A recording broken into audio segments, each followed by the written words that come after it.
Darbie rīdznieki, darbie Rīgas viesi, jaunais 2014. gads Rīgai un Latvijai būs pārmaiņu gads. Viens no atslēgas vārdiem jaunajā gada būs vārds Eiropa. Latu nomainīs eiro, bet Rīga kļūs par Eiropas kultūras galvaspilsētu. Toties aizejošais 2013. gads visiem ir kļuvis par gadu, kad daudz ko ir nācies pārvērtēt un pārdomāt.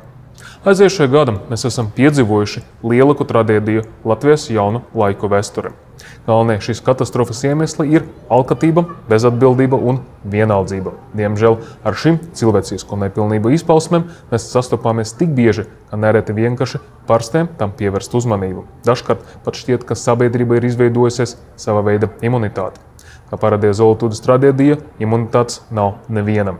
Es gribētu novēlēt mums visiem jaunajā gadā kļūt absolūti necietīgiem pret alkatību, pret bezatbildību un pret vienaldzību.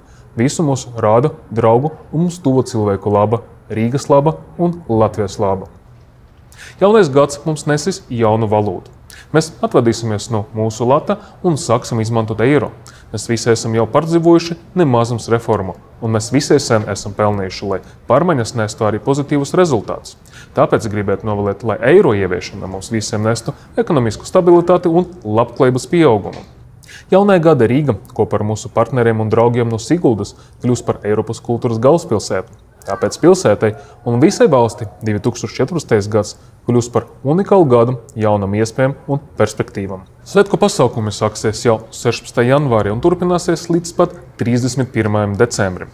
Tikai uz Koreja olimpiādi vien, kura notiks jūlijā, pie mums ciemos sola ierasties teju 20 000 cilvēku no vairāk nekā 90 valstīm, bet Rīgu pēc prognozēm nākamajā gada plānu apmeklēt aptuveni 2 miljoni turistu.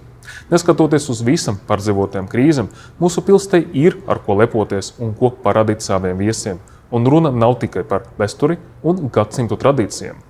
Pats nozīmīgākais Rīga, tāpat kā visa mūsu Latvija, ir tas brīnišķīgie cilvēki. Uz rīdzniekiem vienmēr var paļauties grūtos brīžos, kā arī vienmēr ir vēlme kopā svinēt svētkos, vai tie notiek Rasmale, vai tiek svinēt mājas. Laimīgu jums visiem jauno gadu, veselību, laimi, mīlestību, labklājību un sirds siltumu jums visiem jaunajā gada.